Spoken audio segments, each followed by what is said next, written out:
Welcome to another episode of Crawfordsville Connection, the City of Crawfordsville's weekly podcast that comes out every Monday morning. I'm your host, Sarah Summer, and I'm joined in the studio every week with Mayor Todd Barton to keep our community up to date on current events, city workings, and to hear from community members on a variety of topics. Thank you so much for joining us, and we hope you enjoyed the show. Welcome back to another episode of Crawfordsville Connection. I'm your host, Sarah Summer, and today I'm joined in the studio by Mayor Todd Barton. Hello. Hello, how are you? I'm good. Good. Ready for the holidays. Yes, we are nearing the holidays, and what better way to celebrate than talking all about the 2026 budget? Pretty exciting, huh? Oh, yes. Yeah. Yes. Kind of a heavy lift right before the holidays. Yes. I know that, but it's timely on our end because we just received final approval from the state. Yes. Okay. Well, before we dive right into the budget, do you have any announcements? Well, we have some city holidays coming up. Yes. So obviously city offices will be closed Christmas Eve, Christmas Day, and the day after Christmas. So 3 in a row, which makes some challenges Yes. for trash collection. Yes, it does. But they will do double pickups for everybody on that following Monday, Tuesday, Wednesday. So if your trash is normally on Wednesday, your trash will be picked up Monday the 29th. If your trash is on Thursday, your trash will be picked up Tuesday the 30th. And if your trash is on Friday, your trash will be picked up Wednesday the 31st. And then it will go back to normal for a few days, and then we'll have New Year's. And then New Year's Day. So we'll post all that and share that information once we get there as well. Yeah. But New Year's is obviously just one day. Just the one day. Yeah. We know sometimes trash pickup gets a little wonky, especially with multiple days in a row and then the weekends in there. So, and we realize that's a heavy trash time for most people. Yes. Like you have, holiday events and you have more trash than normal. So, yes. Well, stay tuned to our social media. All that information's posted there. And then after the holiday too, I know we mentioned this last week, we will post about the live tree pickup and drop off location if you have live Christmas trees that you would like to dispose of. We'll have curbside pickup and then also drop off site on Whitlock. Yes. Yeah. And if you have curbside, I'll say this because this happens every year. You put your tree out and a week goes by and they don't pick it up. Please call and let them know because sometimes it looks like they think it's a shrub in your yard. So right. They can't really. Right. Sometimes they miss those. Yes. Okay. Well, let's just dive right in and talk about what is the budget process for the city of Crawfordsville. So I thought we'd do a deeper dive, and I know we did an episode talking about this, but it's all been finalized and approved by the state now, so we can really start to talk some specific numbers at this point. But just a reminder how that budget process works. So we create a budget, and it takes several months to get that in place, and it starts at the department level. So each department is looking at their needs, their wants, looking at past expenditures. I also ask the departments every year to create kind of a list of goals and priorities. So they take all those things together and they create, their thoughts, a proposed budget for their department for the following year. That process really is basically in June when we're doing most of that work. A little bit in May, but most of it in June, up into July. And then they come in and we sit down and we go through that. And my objective there is to look at the big picture. So how do all those proposed budgets fit together? And, we have very good financial consultants. We talked about that. So they're giving us very good information about this is the revenue you can expect in 2026, for example. And then I can start to match those departments up. And it's one of those things that one year we have to focus on a certain thing, and maybe next year we can pull back from that and focus on something else. So it's a very fluid process. And then from there, once I've worked with departments and we have those budgets where we think they should be, those proposed budgets, then we take it to the city council, and it goes to committee, and then it goes to the full council. And I've said this many times, so everybody knows this, but my belief and my policy is that when we take those to the city council, they have to be what I call clean budgets. So they have to fit within the funding stream. And that doesn't happen in a lot of communities. It didn't previously happen here. Like every department took their entire wish list, if you will, to the city council. And then they're sitting there trying to figure out how to prioritize and make it all work. So I I work with the departments so that I know those budgets fit within the funding stream when they go to the city council.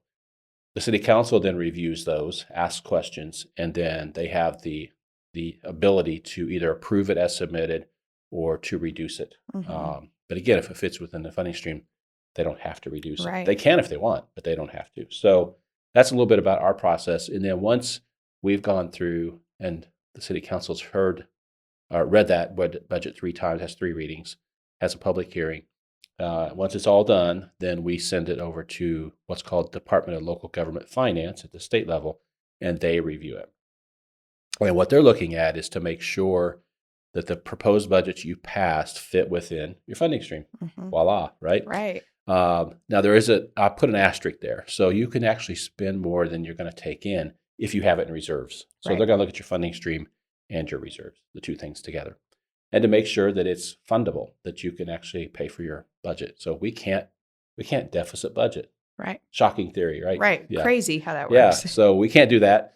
So all those things have to happen, and that's where we're at now. We just received it's called a 1782 notice. That notice back from the Department of Local Government Finance saying, yes, your budget is approved. It can be funded. And based on the budget and all the pieces of the budget, this is what your city tax rate will be. We'll talk about the tax rate and all that in this episode. Yeah. A lot of background there. Yes. And in this episode, I'm going to go through a lot of numbers. So if you want to get your paper out. Yes, get your paper and pencil and write stuff down. It is a lot of numbers, but I think people will find it very interesting. Yeah. How it all comes together. Let's dive a little bit more into those financial advisors and the impact they have. Why is it important that we have that outside entity looking? Oh, hugely important. We have to have, these are accountants and in some cases attorneys who specialize in government finance. So they understand all the nuances, and it sounds straightforward, but it can be rather complicated. And so they can look at all of that and tell us based on the past trends and the formulas what our anticipated revenue will be. And it's not just one revenue, like we have different tax rates for different pieces. So you have to look at all of those. And then we can within our total allotment, if you will, we can shift those numbers around. So we have to understand okay, I'll just make this up, but let's say we have an abundance in local road and street. So let's cut that back and then shift some of that levy over to parks or to the general fund, something like that. So we have to look at all those things together. But the financial advisors are hugely important. Yeah. And we meet with them on a regular basis, just kind of monitoring where we're at. I think I have more confidence in the budget this year than I've had in recent years, just because they've done a very nice job of looking at our past expenditures. And there have been categories where hey, we run short in this every single year. Yeah. And there are categories we run long every single year. Let's fix those. Yeah. And so that's what we're really trying to do. But, I talked about that a little bit with Senate Enrolled Act 1. I'm looking at the data that these advisors are giving me, and they're giving me very solid information. Right. So, yeah. And then, you mentioned you start this process May, June, July, and we don't receive, the final approval until December. Is that a typical timeline for cities? It is now. When I first became mayor, we would get that approval back mid-January, late January. Wow. Yeah, so they have improved that process. And that means our budget's in place for January 1. We're ready to go. Sometimes we get asked this question, what would happen if, and I've seen this happen other places, if we didn't submit a new budget, or if the budget we submitted was totally incorrect? Yeah. What happens is you just continue with the current levels in your 26, we would use 25's budget. Yeah. And I've seen that happen to some places. So, wow. Yeah. Or they will cut it back. DLGF will cut back and say, okay, you requested this amount, you can only afford X, so your budget will be X, right? Wow. I've seen that happen too. Not here, but I've seen it for other communities. Right. Yeah. And so it works out in our favor to put in that work up front, making sure, like you had said, we have those clean budgets and that we're within that funding stream. So there should really, hopefully, in an ideal world, be no surprises. I don't worry about the 1782 because I know we're within our funding stream, not only because we've spent a lot of time working on it, but our advisors have done as well. So, I think that's where the process differs here a little bit. you'll read a lot about other communities as they go through the budget. And it used to happen here, like very contentious budget meetings that are very long. Mm-hmm. We do all of that work on the front side. Yeah. So by the time we take it to council, it's in pretty solid shape. Mm-hmm. And that's not easy. You have to make tough decisions, Right. right? Prioritize this over that.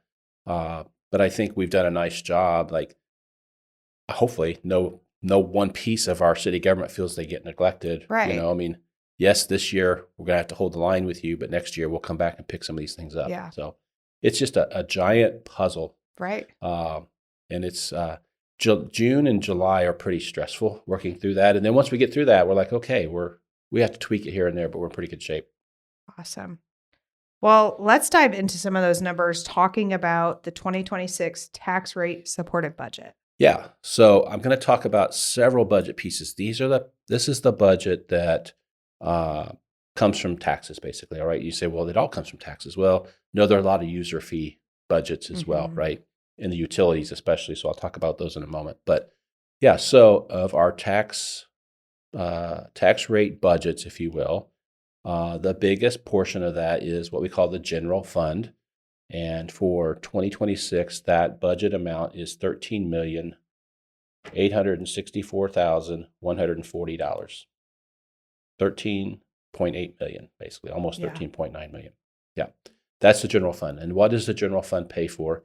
General stuff. How's that? No. Right. Used to, that's where all of our public safety came from, police, fire, all that kind of stuff. That's not necessarily the case anymore. But all the general functions of city government, including a pretty high percentage of public safety comes out of there. Yeah. The day-to-day operations of city government, all that stuff comes out of the general fund.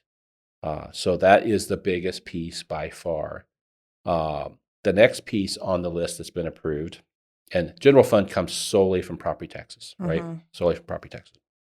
The next piece on there, there's a amount approved of $320,000, and that's to pay on the bond for fire station number 2. So if you recall, we built a new fire station number 2 a few years ago.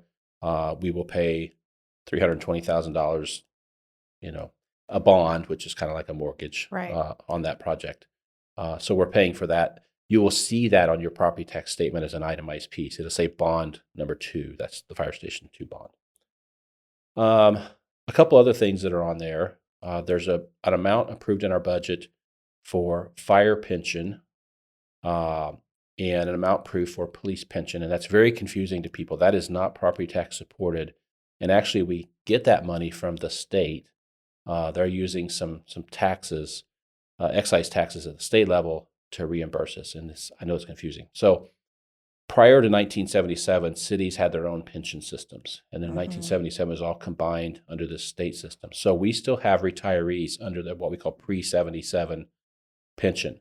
The agreement at the time was, let's convert everybody to this new one. Those who are on the old pension will reimburse you the money to pay them. Yep. That amount shrinks every year, obviously through attrition. We have fewer and fewer retirees still collecting that pension. But the approved amounts for that, the fire pension for 2026 is $475,000, and the police pension is $531,500. Again, that's totally reimbursed from the state. It's just a pass-through, basically, where we pay those pensioners. Now, if you think those numbers are big, those are not our total pension obligations. Right. Those are just the ones pre-1977. So people are retired after that. We don't even deal with those numbers. It comes directly from the state. Okay, the next part of the budget that's approved is what we call local road and street. That's $145,000, and that money is gas tax coming from the state. So it's not, it is collected locally, but it goes through the state and then comes back to us. So that's one piece of our paving and stuff like that. Okay, the next one is motor vehicle highway, and that is collected here locally. That's $2,451,376. $2,451,376. Obviously, that's pretty self-explanatory. That maintains streets. It pays for street crews. It pays for all those kind of things. Cumulative fire.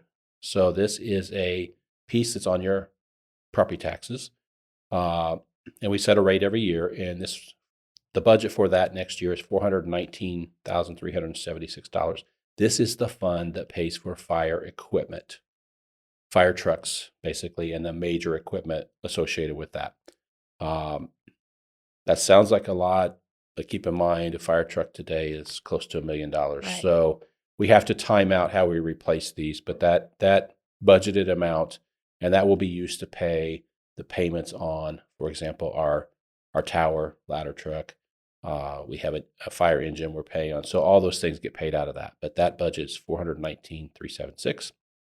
Parks and Recreation. So we have a separate levy within our property taxes just for Parks and Recreation. And that budgeted amount based on the income there is $1,671,106. $1,671,106. Airport also has its own separate levy as part of the property tax, and that amount is $324,278. And then there's a couple other rates in there. We have what's called cumulative capital improvement, which is money we get from the state from cigarette tax. That's $46,000, so we can use that for some of our projects. And then we have what's cumulative capital development, which is part of the property taxes. And it's just like it sounds. It's for capital projects and improvement, things like that. That amount coming in on the taxes is $422,719, $422,719. So all of those things together create that tax revenue, if you will, for the budget. It seems like a lot. And, these numbers, how do you get to them? You don't just pull them out of a hat and make them up. Yeah. So it comes back to those budgets. And so each one of those, for example, I'll pick out like the cumulative fire, if you will, for fire equipment. So $419,376. So basically we set a rate, city council sets a rate and says we will charge 0.0333 per $100 of assessed valuation for this particular piece, right? And so then they take that times what the assessed value, total net assessed value, and they come up with that number. And that's the number that we work with. Yeah. Okay. And knowing that it's going to fluctuate, right? Because there are going to be delinquent taxes, there are going to be things like that you have to account for. But that's the safe number right there. So all those come together from all those different sources. Okay. Yeah. And those determine the tax rate itself, which is what most people are interested in. Like, the total tax. What am I going to pay and how does this all play out? And so looking at property taxes, and again, remember, everything I just talked about is not a property tax base. Those are the total budgets. Right. So the things that are on the property taxes come together to create your property tax rate. So if we look at how the property tax rate comes together for 2026 for the city tax rate. So these are taxes in the city, right? If you're not in the city, this won't apply to you. It'd be very different. But the city's portion of the overall tax rate, 98 cents per $100 of assessed value goes to support that general fund budget that I talked about, right? So we talked about over 13 million. Yeah. 98 cents per $100 on your taxes pays that piece for public safety and all those general things. The fire station number 2 bond is 2 cents per $100 of assessed value, which is kind of mind-boggling. It seems like really low, right? Yes. But you got to multiply it out times the entire community and pay it over a number of years. Right. So 2 cents per $100 of assessed value.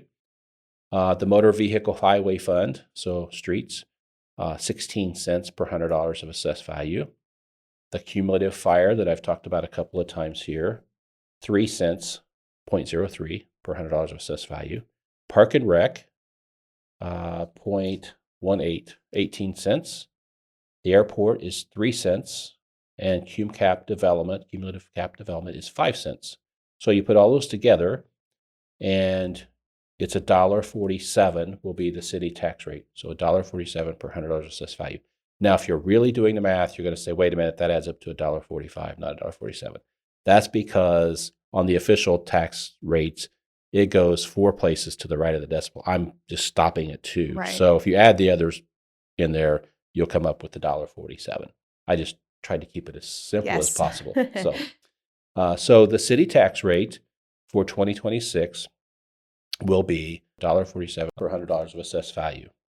That is lower than the 2025, our current tax rate, which is $1.64.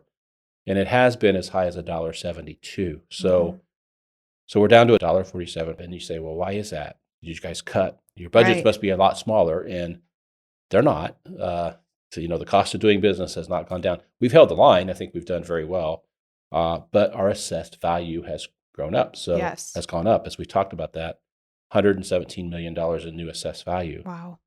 That spreads that cost of local government across a broader tax base and lowers that overall tax rate number. So that's a lot of information right there. Yes. So that's the city's portion of the tax rate, which is it's just one piece of piece of your overall tax rate. So when I get questions about property tax, I always ask people, the first question is, do you have your itemized statement in front of you? Because the reaction is to say, hey, my taxes went up, you raised my taxes. Well, we have to look and see where they raised. Right. Like in this case, I'm going to tell you the city didn't raise your taxes because our tax rate fell. But your overall payment, you could have increased the assessed value of your property. There's all kinds of variables there. Other taxing units could have raised theirs. So what makes up the rest of that tax rate? Well, obviously it's schools are the big piece, county government, township government, library, those kind of things are in there as well. The very confusing part inside the city of Crawfordsville is we have different tax rates for different parts of the city. So the city tax rate is the same everywhere in the city, right? But depending on what school district you're in, you pay a different rate. And I don't have the 26 numbers for the total rate yet, but I have 2025s. So for example, if you're in the city of Crawfordsville, in Crawfordsville schools, that rate, the overall rate last year was $3.97 per $100 of assessed value. If you were in the city of Crawfordsville, but in the North Montgomery district, so basically everything north of Sugar Creek, right? So if you think of North Ridge Addition and all the homes out on 231 North, $3.06, 3.06 per $100 of assessed value. And if you're in the city of Crawfordsville in the South Montgomery School District, which is basically everything south of 150 South. I'm oversimplifying, but generally that's it. It was $3.12 per $100 of assessed value. So it'll vary depending on which school district you're in. But the city tax rate in the city is always the same. It's constant. Interesting. And talk a little bit more about that assessed value and how that plays in, and why is that important? Yeah, it drives the tax rate. That's the bottom line. That's why I always say my goal is to grow that assessed value every single year. When I first became mayor, my goal was to grow at $20 million a year, and that was a pretty lofty goal. I'll be honest. We hadn't come close to that, at least in recent memory, as far as I could tell. And then the first time we hit it, I was so excited. And now we're doing we've had years we've been 80 million in new growth. Yeah. And this year we hit 117. That's crazy. Now we won't hit 117 every year. I'm just going to tell you, there's some anomalies in there, but I know what's going to happen down the road because projects, when things are completed, they don't come on the tax rolls for another year or two. Right. So I'm thinking, okay, this is being built and that's being added. That'll be on the tax rolls in another year or two. So the future looks good. It doesn't look $117 million good, but it looks like it's solid, sustained growth. And I think that gives us a huge advantage going into the chaos from Senate Enrolled Act 1. A lot of communities have not been growing their assessed value, and some of them can't because they're landlocked, right? So that creates a challenge. But that's what the tax rate is all about in the assessed value. Where does that number come from? So is that something that we're, figuring internally, or does that come from that 1782? The tax or the assessed value? Yeah. No, that's coming from the assessor, right? So the assessor is assessing all the properties and then reports that into the state, and the state determines net assessed value. Okay. Yeah. I'm always on pins and needles waiting to get that number back to see, because I know that will drive the tax rate. Yeah. And if your assessed value is not growing, or let's say it's shrinking, and that has happened in other communities, your tax rate's going to jump up. Right. We caught a glimpse of that because we had one industry that was in a property tax appeal over their assessed value. So everything was frozen. Just that one industry, I could see the effect. So if you multiplied that out much more, it would be pretty impactful. Okay. And what are our other sources of revenue? There's not just the property tax. So those numbers that I talked about with the budget, there's other things going into that, right? And the big one there is the income tax, what we call LIT, local income tax. So Indiana has really been on a push to shift more of our services over to local income tax instead of being property tax based. Right or wrong, that's just been the theory. Montgomery County, Crawfordsville and Montgomery County have been kind of ahead of the curve on that. For example, on the county side, a bulk of the criminal justice system is paid for on the income tax side now and not the property tax side. So a lot of people will say, well, if you look at the income tax rates, Montgomery County is higher than others, and that's because they've shifted a lot of that over. The 911 center now is funded on income tax, not property tax. So that's what's going on with that. But that is a big part of that budget as well, is coming from the property or the income tax side.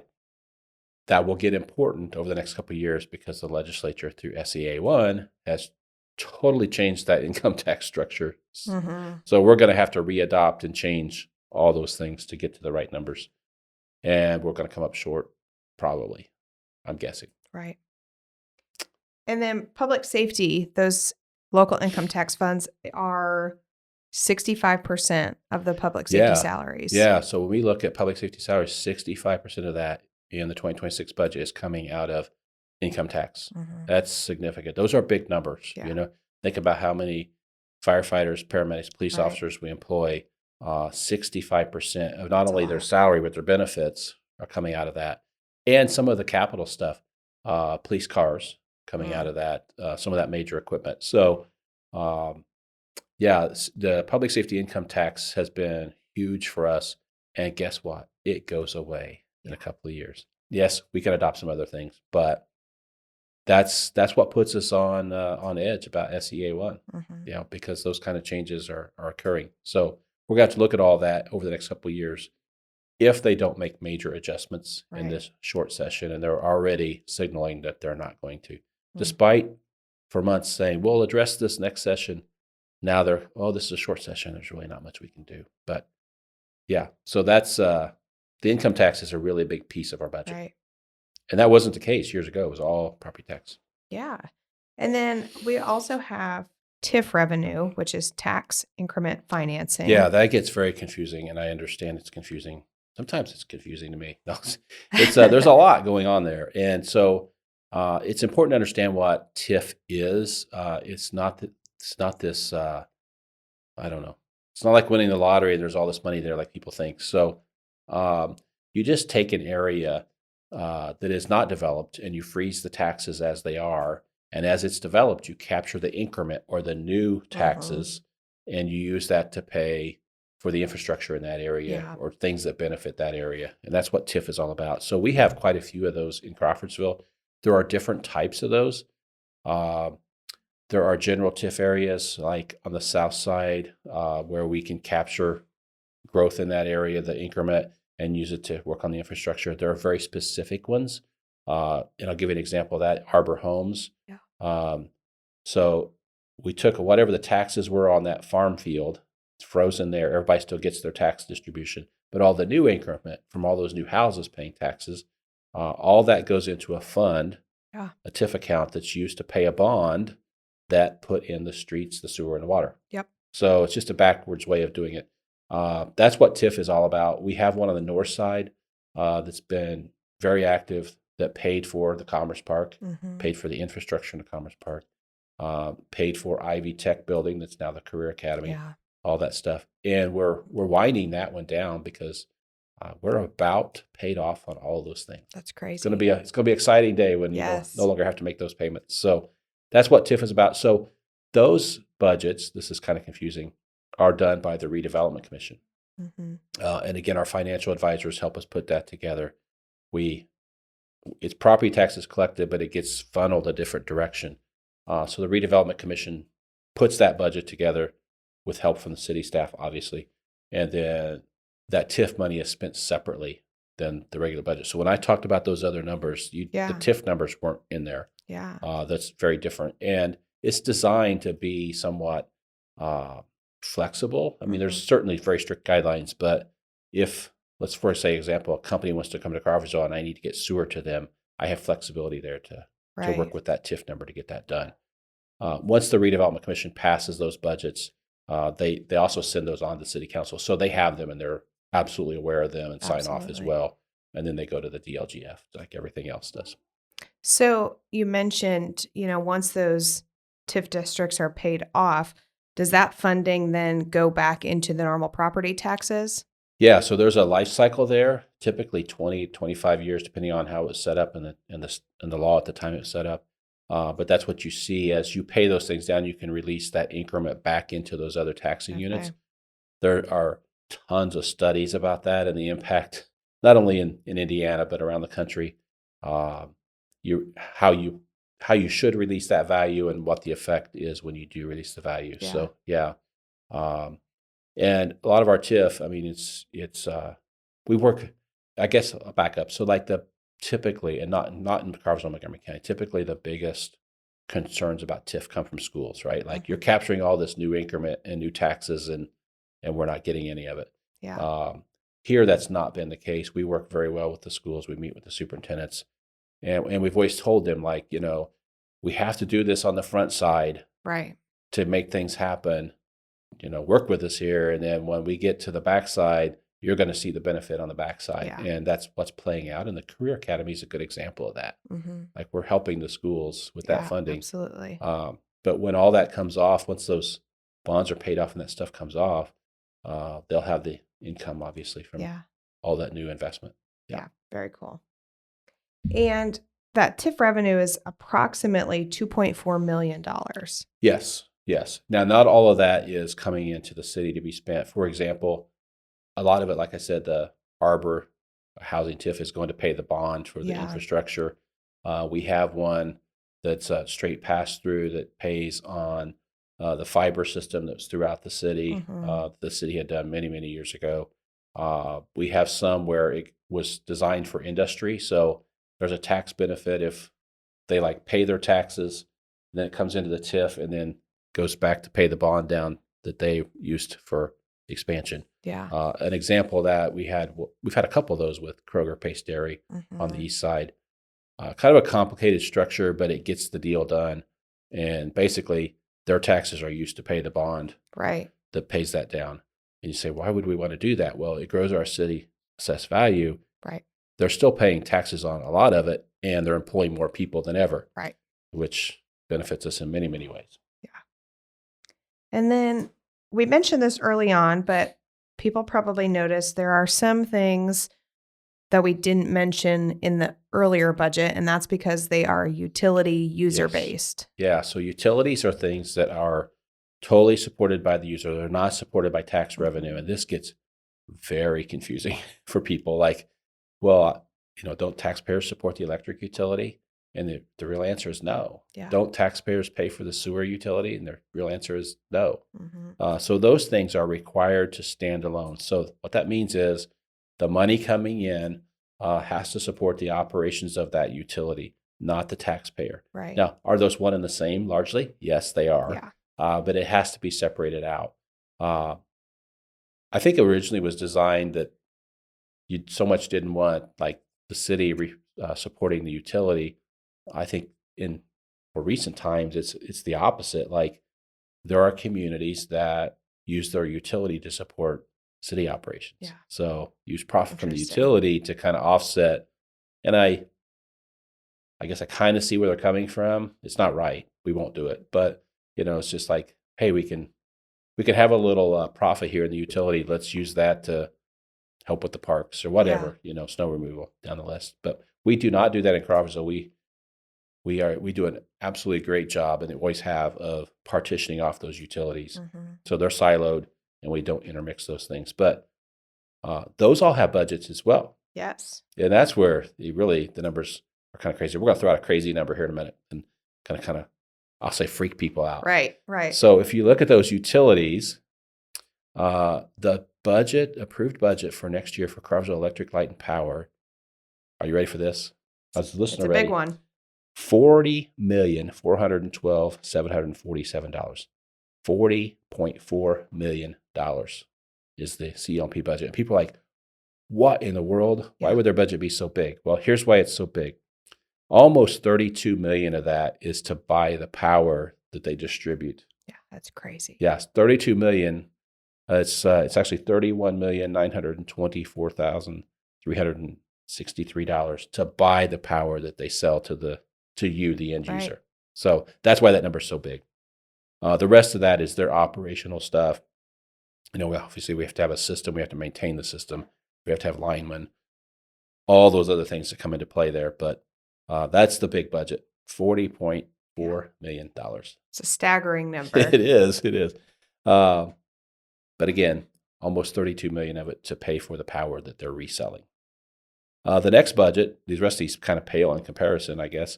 Wastewater budget is almost $4.8 million. So $4,797,750 for $797,750. And again, that's paid with your sewer bill, and that supports operations of wastewater. And I know you think, why would it cost so much? Well, we have to run a wastewater plant, which is not cheap, and we have to comply with all the environmental regulations. So I will tell you with total certainty, I've been involved in this a long time, our wastewater operation is more efficient than it's ever been by far. We used to have 2 operators at the plant 24/7. Wow. Operating the place. And now we don't have to have that because a lot of it's automated. Yeah. So, it's doing its thing and it's monitoring everything. And the person on call gets an alert if something's wrong and they go in and fix it. So it's very different today, but it's still almost $4.8 million budget for wastewater. Again, totally supported with user revenue. Stormwater budget is $893,191. Everybody has a stormwater fee on there, everybody in the city. And that's what that budget is for. That is to make improvements to the stormwater system. However, it also pays for the leaf pickup that we talk about to keep leaves out of the stormwater system. And it pays for the street sweeping. So all that stuff's built in there. And then the last one is trash service. So we try to operate trash service as a utility, not tax supported. That one is a gray area. But the amount collected on your sticker sales and then put back into trash collection is $385,038, $385,038. That pays for us disposing of the trash and the crew on the truck. Right. What it doesn't pay for, this is where it gets gray, it doesn't pay for the truck. We're paying that out of the city funding, city general, or Cume Cap, one of those, depending on the year. But so those are your utility budgets. So if you put all those things together, we have, let's see here, all of our tax supported things, there's like $21.9 million in revenue that's budgeted. And again, not all coming from taxes, all those different sources. Right. And then utility budgets are almost $46.5 million. So if you add those together, the total budgeting and cash flow and all that we have to deal with is $68,379,721. $68,379,721. Yeah. Now you know why I lose sleep sometimes. Right. That's all. I don't have to keep track of all that personally, but we have great teams. The clerk treasurer's office is fantastic. CELP has their own dedicated team. But that's the big picture of what's going on with city finances. When we say we have to take it seriously, we have to take it seriously. Those are really big numbers, and that's what it takes to operate city government and our utilities and move everything forward. Yeah, absolutely. That's a lot of information, a lot of numbers. Heavy topic right before Christmas. I get it. But hey, we just received our 1782 and we had an opening. Like, let's talk about it. Let's talk about it. And really, it's important for people to know, we talk all the time about wanting to be open and transparent, and what better way to do it than lay it all out. And we'll share those those numbers. If you didn't write them down, you want them, we'll share them with anyone. And it's all online too. Yeah. If you go to Gateway, it's just called Gateway, go to Indiana Gateway, you can find all that stuff. You can dive deeper into those budgets. If you want to look in, and you can even go there and find out how much every city employee is made. Wow. Right? Like the real number. Yeah. Like not this is what their salaries approved, but if they work overtime and all that stuff, you'll see all that as well. It's all right there. Yeah. We're all about being transparent and we hear often, oh, they're hiding it, or they're not telling us the full it's all picture. there. It's all right here. And, Yeah.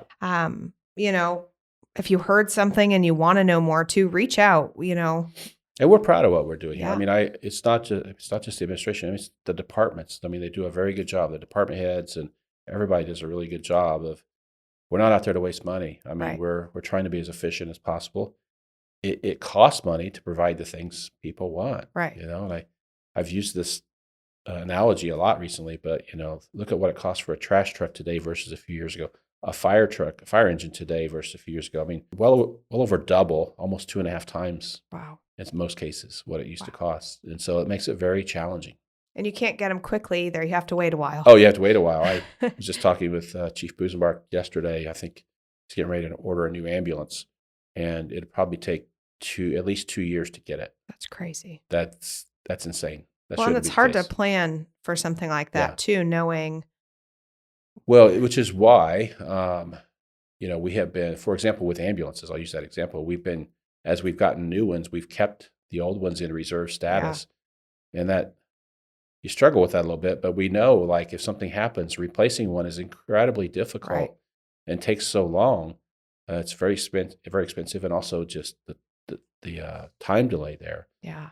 So we like to have some extras in reserve. Yes. That's actually paid off here recently. A neighboring county, Putnam County, was in a tough situation because one of theirs got wrecked on the interstate during a snowstorm. A semi or somebody hit it. So it's totaled, I think. A couple others they had issues with, and now they're in a jam, right? Right. And luckily, like we have extras. We'll loan you one, and we're glad to do that because we understand how tough it is. Right. We're just fortunate to be in a situation where we have the ability to keep some extras. Yeah. Yep. Okay. Yeah. Heavy stuff. Yes. Well, is there anything else you want to add? No, I want to thank, I think, the Clerk Treasurer's Office and the City Council. I mean, and on all of our boards, we have a utility board for the electric utility because it's so massive. They deal with those numbers. Everybody comes together to make all this work. And I think people don't understand how complex it is. There's a lot of moving parts there and a lot to consider in a community our size. Can't imagine 3 times this size, how much more complicated it gets. But there's a lot involved. And I want to share those numbers with people and kind of dive deeper. We dove pretty deep, so that's pretty good. Yes. And next week, stay tuned. We're going to do an end of year wrap up. Yeah, we'll keep that one light after this heavy one. Celebrate some of the things that we accomplished a lot of fun throughout stuff. 2025. And then the next episode after that will be our monthly general update to kick off January, which is crazy. We're already here. We're already here. Awesome. Well, thank you, Mayor, for all of this. A ton of great information. And again, like he mentioned, if you're wanting to see something in more detail, check out Gateway or send us an email. We'd be happy to send you more information and have those conversations and, go in more detail if you've got questions. And as always, don't forget to check out Yodel, our Community Connections calendar and newsfeed. And, if there's a topic for 2026 that you'd like to hear on the podcast, please feel free to reach out and let us know. We'd love to know what you all want to hear about. Thanks for listening, and we'll see you next week. Make sure you hit the subscribe button on this podcast so you never miss an episode. And if you aren't already, follow us on Facebook at City of Crawfordsville Official, on Twitter at City of Seville, and on Instagram at City of Crawfordsville. We hope you have a wonderful day and can't wait for you to join us next week.